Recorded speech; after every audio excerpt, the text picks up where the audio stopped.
जी नमस्कार। इस समय हम बलिया जनपद में हैं और बलिया जनपद के कलेक्टर सभागार में हम हैं। यहाँ पर इस समय मुद्दा है, भारत का ज्वलंत मुद्दा है वक्फ संशोधन बिल को लेकर। निश्चित तौर पर पूरे देश से नहीं, पूरे अंतर्राष्ट्रीय लेवल पर भी ये बड़ा मुद्दा बन चुका है, क्योंकि यहाँ पर हिंदू मुस्लिम की बातें आ रही हैं। कहीं ना कहीं मुर्शिदाबाद, जो बंगाल का मुर्शिदाबाद है, वहां पर आगजनी हुई है, हिंदुओं पर कहीं ना कहीं अत्याचार हुआ है और कहीं ना कहीं वहां के लोग सहमे हुए हैं, डरे हुए हैं। बात हम करने के लिए यहाँ पर कुछ नेतागण हैं जो विश्व हिंदू परिषद से हैं। मंगल देव चौबे जी यहाँ पर पत्रक देने के लिए आए हुए हैं। जानना चाहेंगे कि क्या मुद्दा है। जिस तरह से पूरे प्रदेश में वक्फ कानून संशोधन बिल को लेकर यहाँ पर विपक्ष हमलावर है और कहीं ना कहीं हिंदू मुस्लिम में जो भाईचारा है, एकता है, वो कहीं ना कहीं भंग दिखाई देती हुई दिख रही है। इसी मुद्दे पर हमारे साथ बात करने के लिए मंगल देव चौबे जी हैं। चौबे जी, आप अपनी टीम के साथ यहाँ पर है, पूरा आपका टीम कुनबा यहाँ पर है। क्या मुद्दा है, क्या कारण है आप लोग यहाँ पर आए हुए हैं?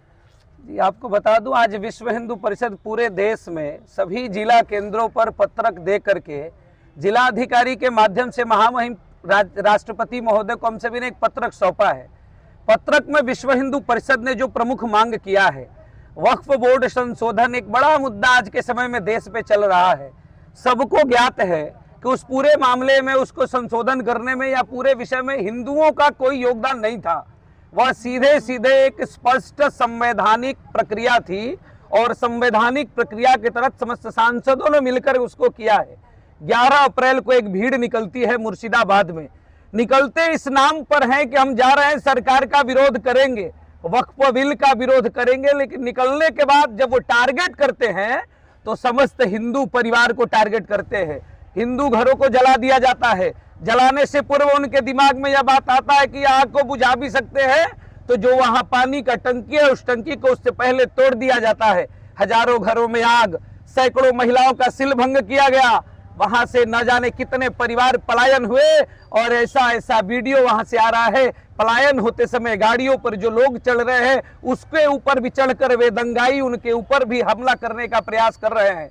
हम सभी ने आज महामहिम राष्ट्रपति महोदय को जो पत्र लिखा है, पत्र के माध्यम से जो ज्ञापन दिया है, उसके माध्यम से कहा है कि केंद्र सरकार बंगाल की पूरी प्रशासन व्यवस्था अपने हाथ में ले, वहां राष्ट्रपति शासन लगाए।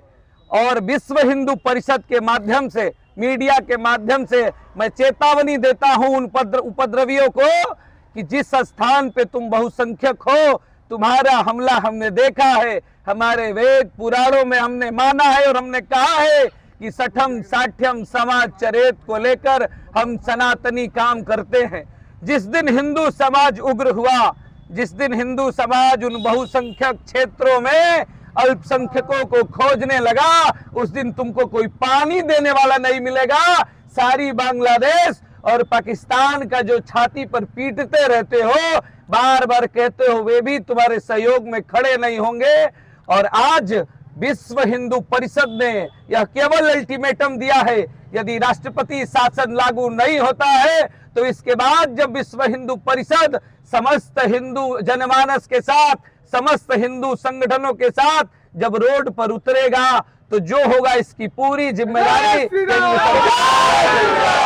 अध्यक्ष, देखा जाए कि ये आरोप लग रहा है कि ये वक्फ कानून संशोधन जो है कहीं ना कहीं मुसलमानों के अधिकारों का हनन है। क्या आपको लगता है कि वास्तव में मुसलमानों के अधिकारों का हनन है?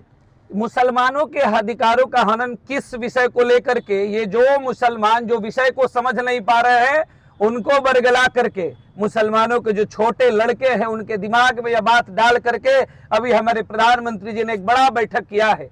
उन्होंने भी सभी मुसलमानों के साथ बैठकर ही बातचीत किया था। वहां तो कोई मुसलमान कहने नहीं आया कि वक्फ बोर्ड उसके विरोध में है। वक्फ बोर्ड वह भारत की संविधान पर और पूरे समाज में वह इतना बड़ा अभिशाप है कि जिस जमीन को जाके कह देंगे ये हमारा है, वह हो जाएगा 93,000 एकड़। इस भारत में जितना पाकिस्तान के बाद जमीन है, उतना भारत ने वक्फ बोर्ड ने अपने पास लिया है।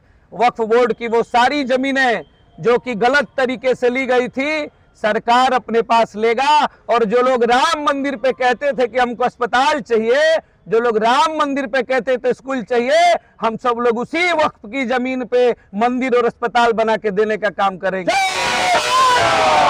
योगी के उत्तर प्रदेश के सीएम योगी आदित्यनाथ का कहना है कि जो दंगाई हैं लातों के भूत बातों से नहीं मानते। इस पर ममता बनर्जी का कटाक्ष छाया है। उनका कहना है कि योगी नहीं ढोंगी है। क्या कहना चाहेंगे, क्या वास्तव में योगी ढोंगी है? योगी ढोंगी है कि योगी कौन है?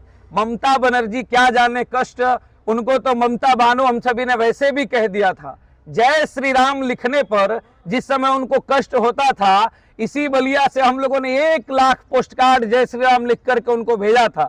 तो जो आदमी जय श्री राम नाम सुन के भड़कता हो, अपने आप को हिंदू कहता हो, वो अपने आप अपने खुद को सोचे। और रही बात दंगाइयों की, तो जो बंगाल में कर रहे हैं यदि उनकी ताकत हो तो एक बार हिंदुस्तान में वक्फ बोर्ड, बलिया में, उत्तर प्रदेश में वक्फ बोर्ड का विरोध करके बताएं। उनको मालूम चलेगा कि योगी आदित्यनाथ क्या है, वो उनके कर्मों से पता चलेगा।